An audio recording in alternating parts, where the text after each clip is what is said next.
우리가 함께 읽은 본문은 세례 요한을 우리에게 설명해 줍니다. 세례 요한은 예수님과 동갑이었습니다. 예수님보다 6개월 먼저 태어났습니다. 예수님보다 먼저 사역했고 예수님보다 먼저 많은 사람들에게 선한 영향력을 미쳤던 사람이 바로 세례 요한이고요. 심지어 예수님께 세례를 베풀었던 사람이 바로 이 세례 요한입니다. 그런데 어느 순간부터 세례 요한을 많이 따르던 제자들이 하나 둘씩 예수님 쪽으로 가는 거예요. 한 명, 두 명, 예수님 쪽으로 더 많은 제자들이 가기 시작할 때 요한의 제자들이 와서 요한에게 이야기한 것이 오늘 본문의 26절 보시면 이렇게 말하죠. 요한의 제자들이 요한에게 와서 말하였다. 랍비님 보십시오. 요단강 건너편에서 선생님과 함께 계시던 분, 곧 선생님께서 증언하신 그분이 세례를 주고 있는데 사람들이 모두 그분에게로 모여듭니다. 라고 이야기합니다. 선생님, 우리 긴장해야 되는 거 아닙니까? 지금 다 저쪽으로 가고 있는데요. 이렇게 하면 어떻게 되는 것입니까? 답답한 마음으로 아마 요한의 제자가 와서 물었을 것입니다. 라이벌이라는 단어가 있습니다. 서로 경쟁 관계에 있는 두 사이를 말하죠. 이 라이벌은 리버라는 단어에서 나왔다고 하더라고요. 같은 강물을 마시는 사이, 가까이에서 같은 물을 마셔야 하기 때문에 경쟁하는 사이, 멀리 있는 강물을 마시는 사람과는 다툴 필요가 없는데 같은 강을 마시는 사람들끼리는 경쟁하는 것처럼 동종에 있는 같은 일을 하는 사람들끼리는 이렇게 라이벌 관계가 형성되기도 합니다. 세상적인 관점으로 보면 세례 요한과 예수님은 같은 일을 하는, 서로 맞물릴 수밖에 없는 그런 상황입니다. 만약에 요한이 세상적인 접근을 가지고 이 문제를 해결하려고 했다면 어떻게 했을까요? 아마 예수님을 비방했을 겁니다. 내가 저 예수라는 사람을 잘 아는데 저 예수는 그 어머니가 결혼 전에 임신해서 낳은 부정한 출생의 사람이다 라고 막 소문을 퍼뜨릴 수도 있고요. 그에 비해 나는 우리 아버지가 제사장 출신이라서 나는 출신부터 하나님의 종이다 라고 아마 이야기하면서 이 문제를 해결해 갔을 것입니다. 사람들의 관심이나 인정이 다른 쪽으로 가기 시작하면 사람은 조급해지기 쉽습니다. 사람들의 평판이나 이야기가 안 좋은 이야기가 들려오기 시작하면 사람이 위축되기가 쉽습니다. 그게 인간의 본성임을 성경에 나오는 인물들도 보여주고 있는데요. 그 대표적인 인물이 사무엘상에 나오는 사울 왕입니다. 이스라엘의 첫 번째 왕이 된 사울. 어느 나라나 태조는 특별하거든요. 첫 번째 왕은 특별한 존재예요. 사울 왕은 하나님이 특별한 은혜로 세운 왕이었습니다. 처음 왕이 됐을 때는 그는 겸손했고요. 하나님 앞에 늘 하나님 말씀을 듣고 따르는 사람이었는데 어느 순간부터 조금씩 그의 영이 병들어갑니다. 그 계기가 되었던 것이 바로 다윗이라는 인물이 등장하면서부터였어요. 자기 아들 친구거든요. 왕이라면 아들 친구니까 잘 키워주고 끌어줬으면 참 좋았을 텐데 사람들의 관심이 다윗에게 집중되기 시작하면서부터 이 다윗이 싸울 때마다 승리하는 거예요. 사람들이 부르는 노래가 있었습니다. 사울은 천천히요, 다윗은 만만이다. 사울이 천이라면 다윗은 만이라는 거예요. 그 노래를 어느 순간 사울이 들으면서 성경 표현을 나중에 읽어보시면 그 이야기를 듣자 사울이 시기하는 마음이 생기고 의심하는 마음이 생겼다라고 나옵니다. 사람들의 평판과 그 말이 나의 마음을 흔들기 시작하면 잘못된 길로 나아가게 됩니다. 다른 사람보다 내가 뒤처지는 것 때문에 불안하고 내가 어떻게든지 경쟁해서 이기려고만 하는 것에 여기에 집중하다 보면 잘못된 길로 간다라고 성경이 말해줍니다. 하나님, 그리고 하나님 앞에 이 관계를 건강하게 세우고 하나님과 나와의 관계를 중심에 두고 그리고 살아가야 어떤 이야기가 들려도 어떤 상황이 와도 이것을 온전하게 해 나갈 수 있는 것인데 사울 왕의 경우는 어느 순간부터 그것을 잊어버렸습니다. 하나님도 없고 하나님 앞에 자신도 없고 오직 다른 사람 나를 뭐라고 말하는가? 내가 저 다윗보다 뒤처지고 있는 것은 아닌가? 여기에 마음이 완전히 빼앗겨서 점점 병들어가고 결과적으로 사울과 그 집안은 약해져가고 하나님이 다윗과 그 집안은 점점 강하게 하셨습니다. 다윗은 중심을 잡고 있었거든요. 사울 왕이 나를 어떻게 생각하든 사람들이 나에게 뭐라고 하든 하나님 앞에 이 관계를 가지고 중심을 가지고 살아가는 그 인생을 하나님께서 세워주신다고 성경이 이야기합니다. 한편으로는 이 사울의 마음이 이해가 되기도 해요. 우리는 육신을 입은 인간이기 때문에 항상 우리의 시선은 옆 사람을 볼 수밖에 없습니다. 내가 지금 뒤처져 있는 것은 혹시 아닌지, 그것 때문에 쫓기는 마음이 들기도 하지요. 2017년 3월 12일에 2년 전에 이곳에서 빛과 소금 교회 첫 예배를 드리고 교회 목회를 시작하게 되었습니다. 그때만 해도 호레올 4단지밖에 입주한 아파트가 없었고요.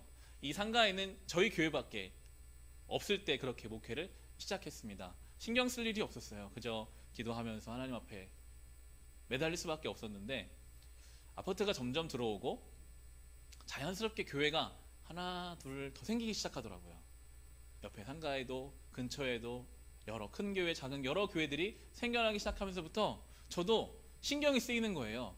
아이고, 저 교회는 지금 어떻게 하고 계실래나, 가서 내가 좀 뭐 배울 거는 없는지, 저 교회에서는 잘하는데 내가 못하는 건 없는지, 이런 쫓기는 마음이 생기기도 하고요. 근처 교회가 아니더라도 홈페이지를 통해서 자리를 잘 잡고 있고 좋은 소문이 나는 교회들 가보면 여긴 이렇게 하고 있는데 나는 그렇지 못하고 있는 것은 아닌가라는 마음이 들기도 했습니다. 보고 배우는 것은 좋은 일이죠. 그러나 그것은 작고요. 더 큰 부분이 오히려 저의 마음을 흔들더라고요. 쫓기게 하고 위축되게 하고 염려하게 하고, 내가 하나님 앞에 받은 이곳에서 내가 하나님 앞에 살아가면 되는 것인데 이것을 잊게 해요. 비교하면서 끊임없이 그것 때문에 흔들리는 것을 경험해 보면서 이 비교하는 것, 이것으로부터 자유로워져야 되는 거는구나 하는 것을 생각할 수 있었습니다. 정말 우리가 하나님을 신뢰한다면, 하나님이 살아계시고 그 하나님이 나의 삶을 향한 계획을 가지고 계시고 오늘도 이 하루만큼 그분이 내 삶을 이끌어 가신다는 것을 진심으로 믿는 성도라면 옆에 사람을 볼 필요가 없습니다. 그저 오늘 내가 하나님의 순서에 맞게, 하나님의 때에 맞게 살면 되거든요.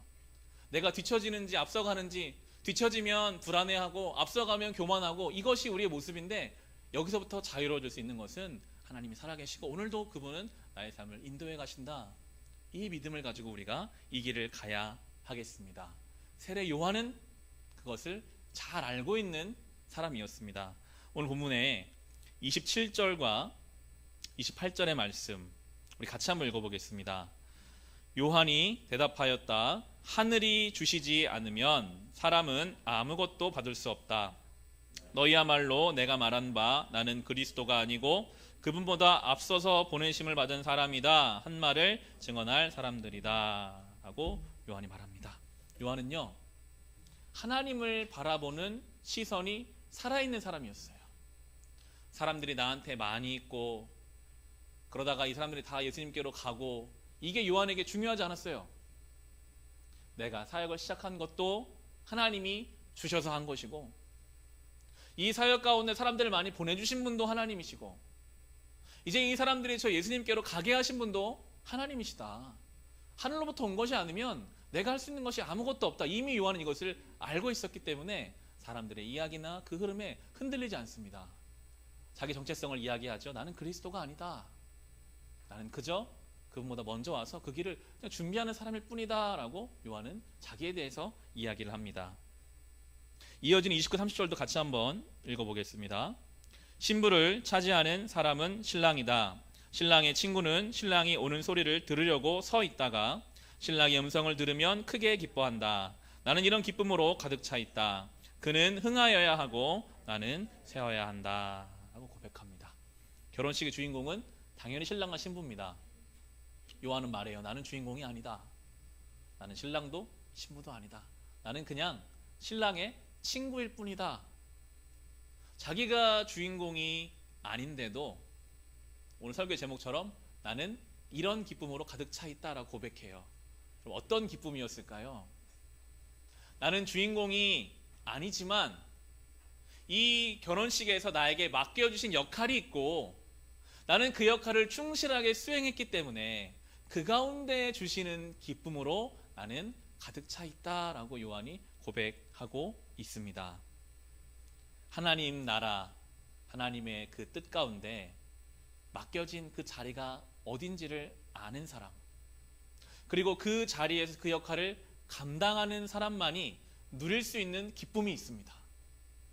그 기쁨은 세상 사람들이 나를 인정해주고 나를 따르고 생기는 그 기쁨과는 전혀 다른 종류의 기쁨. 여러분, 요한은요 감옥에서 죽었어요. 젊은 나이에 억울하게 감옥에 들어가서 억울한 죽음을 당했습니다. 세상적으로 보면요 아무것도 이루지 못한 사람일 수 있어요. 그런데도 요한은 지금 나는 하나님 나라에서 나에게 맡겨진 역할을 내가 온전히 감당했기 때문에 기쁨으로 가득 차 있다라는 고백을 하고 있습니다. 그러나 인간의 죄된 본성은 늘 주인공이 되고 싶어 합니다. 우리는 그렇게 본성적으로 생겼어요. 내가 중심에 있어야 되고 나 중심으로 돌아가기를 늘 바라는 것이 우리의 죄된 본성입니다. 성경이 그것을 쭉 이야기하거든요. 최초의 죄였던 선악과가 그랬습니다. 왜 사람이 선악과를 취했을까요? 하나님처럼 되고 싶었거든요. 하나님 중심으로 사는 그 삶이 어느 순간에 싫었던 거예요. 나도 저 선악과를 취해서 하나님 되고 싶다. 그 마음으로 선악과를 취해서 죄의 결과를 얻어서 에덴에 쫓겨났습니다. 가인이 그 동생 아벨을 쳐서 죽입니다. 아니 어떻게 혈육 간에 그런 일이 일어날 수 있을까? 자기 예배를 받아주지 않는 하나님에 대한 화. 내가 중심이 돼야 되는데 왜 내 동생의 예배는 받아주고 나를 받아주지 않는가? 그 화가 생기니까 내가 중심이 되고 싶은 그 죄로 인해서 자기 동생을 죽이는 무서운 범죄가 일어나게 됩니다. 이것이 죄의 모습이죠. 바벨탑이 나오는 창세기 11장에 보시면 바벨탑을 짓는 사람들이 이렇게 이야기하거든요. 탑 꼭대기가 하늘에 닿게 하여 우리의 이름을 날리고 온 땅 위에 흩어지지 않게 하자라고 하면서 탑을 막 쌓습니다. 탑을 왜 쌓았을까요? 탑을 높이 쌓으면 내가 중심이 될 수 있거든요. 이 탑을 중심으로 세상이 돌아가겠지. 높이 있는 우리는 아무도 흩지지 못하겠지. 내가 중심이 되고 싶은 그 마음이 반응된 것이 바로 바벨탑 사건인데 하나님이 언어를 섞어버리셨죠. 그러자 그들은 생각했던 대로 흩어지지 않는 것이 아니라 뿔뿔이 흩어질 수밖에 없었습니다. 인간의 죄된 본성은 늘 자기 중심성입니다. 모든 것이 가족이건 부모 자식 간이건 하나님과의 관계도 마찬가지예요. 내가 중심에 있기만을 간절히 바라다 보면 그 가운데로부터 수많은 죄악들이 나오게 되는데 신앙의 길이라고 한다면 이 인간의 본성과 싸우는 것입니다. 우리는 원래 그렇게 죄된 본성으로 타고났다고 할지라도 내가 예수 그리스도의 은혜에 의지해서 하나님께 철저히 의지해서 이 본성과 싸워서 이제는 하나님 중심으로 살아가고 말씀 중심으로 살아가기를 힘쓰고 애쓰는 것, 이것이 신앙의 여정일 것입니다.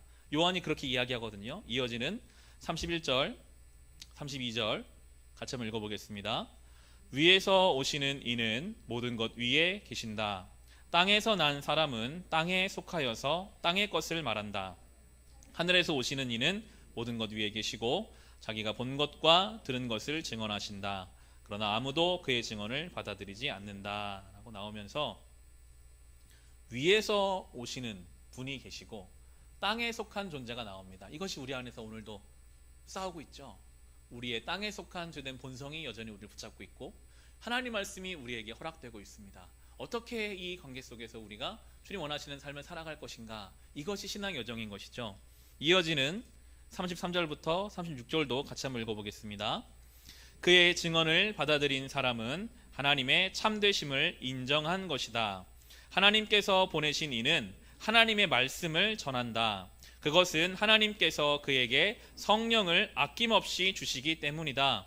아버지는 아들을 사랑하셔서 모든 것을 아들의 손에 맡기셨다. 아들을 믿는 사람에게는 영생이 있다. 아들에게 순종하지 않는 사람은 생명을 얻지 못하고 도리어 하나님의 진노를 산다 라고 하면서 예수님이 어떠한 분이신지를 한 번 더 설명하고 있습니다. 그분이 하나님의 아들이고 하나님께서 그분에게 모든 것을 허락하셨고 예수를 통해 영생이 이 땅에 오고 그분을 믿지 않는 자가 진노를 받게 될 것이다. 요한 복음, 이 복음서는요 끊임없이 우리에게 예수 그리스도가 어떤 분이신지, 예수님의 사역이 어떤 의미인지, 그분이 어떻게 이 땅 가운데 일하시는지를 설명해 줍니다. 우리가 계속 묵상해 온 요한복음 2장에 나오는 그 가나 혼인잔치부터 생각해 보신다면, 그 가나 혼인잔치에서 항아리에 물을 담았거든요. 그 항아리는 정결 예식을 위한 항아리였습니다. 손을 닦는 항아리예요. 그건 종교 예식이었거든요. 아무리 손을 닦아도 우리의 삶은 깨끗해질 수 없지만 예수 그리스도를 통해서만 물과 같던 우리가 포도주로 바뀔 것을, 예수께서는 그런 분이심을 요한복음 우리에게 설명하고 있고요. 바로 이어지는 성전 정화 사건에서도 마찬가지입니다. 눈에 보이는 성전 중심으로 신앙생활하던 이스라엘 백성은 이제 눈에 보이는 건물이 아니라 예수 그리스도를 중심으로 신앙의 길을 가야 함을 또한 요한은 이 복음서를 통해서 우리에게 설명하고 있습니다. 바로 이어지는 3장의 니고데모도 마찬가지입니다. 니고데모는 율법의 가장 높은 지경에 있던 선생이었어요. 그런데 율법의 가장 권위자도 전혀 몰라요. 하나님의 일이 어떻게 일어나는지. 예수 그리스도가 그보다 훨씬 더 높은 경지에 계신 선생이 되셨기 때문에 이제 세상의 율법이나 종교적 행위가 아니라 예수 그리스도를 우리의 주로 모시고 살아야 함을 이야기하고요. 다음 주에 살펴볼 요한복음 4장에 나오는 우물가 여인도 마찬가지입니다. 예수만이 우리의 생수가 되심을 우리에게 설명하면서 복음서는 끊임없이 예수 그리스도가 우리의 생명이고 우리를 변화시키시는 분이시고 우리를 온전케 하시는 분이시고 회복시키는 분이심을 계속해서 강조합니다. 그런데 예수님도 사실은 우리와 똑같은 육신을 입고 오셨거든요. 그분도 잠을 주무셔야 됐고요. 그분도 식사를 하셔야만 됐고요. 그분도 피곤하셨고 눈물을 흘리셨고 고통을 당하셨습니다. 늘 한편에 그런 의문이 들죠. 우리랑 똑같은 성정을 가지셨는데 어떻게 그 일을 행하셨을까? 어떻게 말씀을 가지고 이 땅의 말씀으로 사셨을까? 우리도 주님의 길을 따르려면 그러면 어떻게 그 길을 따라갈 수 있을까? 오늘 이 요한은 34절에서 그 이유를 설명하고 있거든요. 34절 보시면 이렇게 나옵니다. 하나님께서 보내신 이는 하나님의 말씀을 전한다. 그것은 하나님께서 그에게 성령을 아낌없이 주시기 때문이다 라고 밝히고 있습니다. 그분은 하나님 말씀을 전하시는데, 전한다는 것은 단순히 말하는 것이 아니죠. 예수께서 이 땅에 오셔서 말씀이 되셨어요. 말씀으로 사셨어요. 어떻게 육신을 입은 그분이 그렇게 하셨는가? 그 이유가 나오고 있죠. 하나님께서 그에게 성령을 아낌없이 주시기 때문이다. 이 아낌없다라는 우리말은 좀 더 원문으로 풀어본다면 끊임없이, 늘 한결같이 지속적으로 성령으로 연결되어 계셨기 때문에 이 땅에서 그 말씀으로 살 수 있으셨다라고 우리에게 밝히면서, 성도된 우리도 이 땅에서 예수 그리스도의 뒤를 따라 세상의 목소리에 흔들리지 아니하고 신앙의 중심을 가지고 어떻게 살아갈 수 있는가? 한 가지밖에 없다라는 거예요. 그 주님과의 지속적인 관계 속에 들어가 있어야 한다. 주님께로부터 오는 그 은혜를 누리며 살아야 한다. 성령이 우리 가운데 끊임없이 오셔서 우리를 바꾸어 주셔야만 이 길을 갈 수 있음을 밝히고 있습니다. 주님과의 관계, 요한복음의 중요한 주제입니다. 15장에 나중에 가면 포도나무 비유가 나오죠. 포도나무 대신 하나님께 우리가 붙어있는 가지와 같아서, 이 가지는 포도나무에 붙어 있어야만 생명을, 그 열매를 경험할 수 있다라고 하면서 끊임없이 우리에게 말하는 것은 주님과의 친밀한 관계 속에서 살아가는 성도의 삶을 강조하고 있습니다. 그런 경험을 해보셨습니까? 주님으로부터 오는 은혜를 나의 삶에 누리며 사는 삶, 다르거든요. 다릅니다. 주님께로부터만 받을 수 있는 은혜가 있습니다. 그 은혜를 가지고 사는 삶에 말하는 것, 행동하는 것은 분명하게 차이를 가질 수밖에 없죠. 그래서 우리도 힘써서 말씀 가운데 살기를 노력해야 합니다. 그 길밖에는 없거든요. 기도의 무릎을 꿇어야 합니다. 할 수 있는 대로 노력해서 이 영적인 건강함을 이루기 위해 노력해 가야 합니다. 혹시 세상의 흐름에, 세상의 여러 가지 말들에 쉽게 흔들리거나 늘 마음에 쫓기는 마음, 불안한 마음을 가지고 살거나 나의 위치가 어디에 있는지 답답하거나 혼란스러운 삶을 지금 살아가고 계시다면 바로 그때가 주님 앞에 더 간절하게 나아가야 할 때입니다. 성경이 그것을 우리에게 말해줍니다. 그 길밖에는 없다. 주님께 잘 연결되어 살아가는 성도만이 이 땅에서 그 어떠한 이야기도 다 우리가 믿음으로 받아서 주님 원하시는 길을 갈 수 있다라고 우리에게 이야기해 주고 있습니다. 영적인 건강을 위해서 할 수 있는 노력을 다 우리는 해가야 하겠습니다. 제가 2013년에 결혼했습니다. 결혼할 때만 해도 제 몸무게가 68kg였거든요. 그때 사진을 보면 다른 사람 같아요. 엄청 날씬하고 마른 상태로 이렇게 있었는데 결혼하고 나서 살이 계속 조금씩 찌더니 제가 올해 초에 82kg까지 나가게 됐습니다. 저울에 올라가기가 좀 두렵더라고요. 내가 어디까지 갈 것인가 그런 생각을 하고 있는데 SBS 스페셜에서 간헐적 단식에 대한 방송을 접하게 되고 어려운 건 아니더라고요. 16대 8이라는 게 나와서 8시간 동안 먹고 16시간 공복을 유지하는 그런 게 있었어요. 저거다 생각이 들어서 아침 7시부터 오후 3시까지는 먹고 나머지 시간은 이제 먹지 않는 공복으로 한 2주 정도 지금 이렇게 하고 있는데 좀 변화가 느껴지시나요? 저 스스로 이제 아침에 저울 올라가면서 기대하는 마음으로 얼마나 빠졌을까 그런 마음을 가지고 이제 하고 있는데요. 저녁에 이제 안 먹는 게 힘들죠. 저녁에 안 먹는 거 3시 이후로 안 먹으니까요. 저희 아내는 임신 중에 있기 때문에 굉장히 자주 찾아 먹습니다. 어젯밤에도 저는 배고픈 마음 줄임배를 움켜쥐고 설교를 이제 준비하고 있는데 저희 바로 맞은편에서 저희 아내가 맛있는 소고기 뭇국을 끓여가지고 온 집에 고기 냄새가 막 진동하면서 맛있게 먹으면서 꼭 저에게 물어봐요. 먹을래?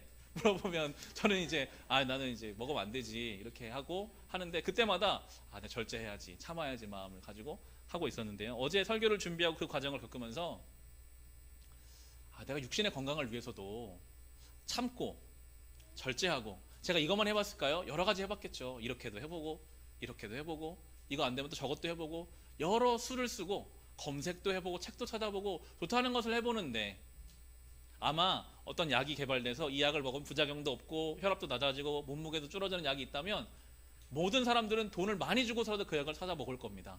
그만큼 우리는 육신의 건강함을 위해서라면 이것저것 다 하고 노력하는데 과연 이 썩어질 육신을 위해서도 우리가 그렇게 하는데 우리 영의 건강함을 위해서는 얼마나 우리가 애를 쓰고 있을까? 기도의 무릎을 꿇고 내가 새벽에 기도하는 게 나에게 더 맞다 생각하면 새벽에 나와서 기도하고 자기 전에 기도하는 게 맞다면 자기 전에 그 시간을 내가 반드시 지키며 기도하고 성경을 통해서 신앙서적을 통해서 영적인 일기를 통해 내가 할 수 있는 어떤 방법이든 내가 수를 내서 그렇게 영적인 건강함을 찾아가려고 노력해야만 우리가 주님께 붙어있는 가지가 되어 온전한 신앙의 길을 걸어갈 수 있게 될 것입니다.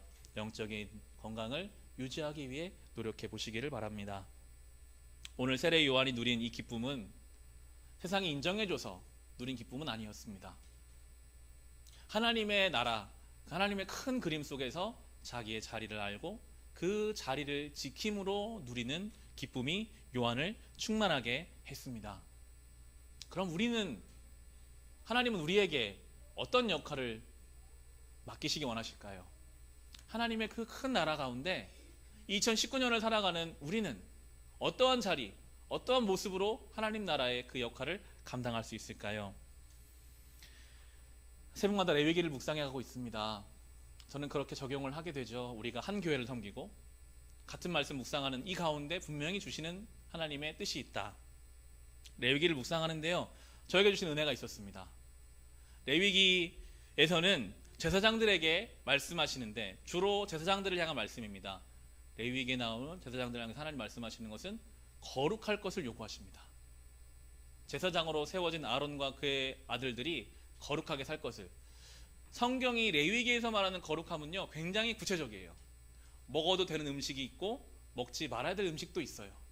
하나님이 그렇게 막 정해주세요. 이건 먹어도 되고 이거 먹으면 안 된다.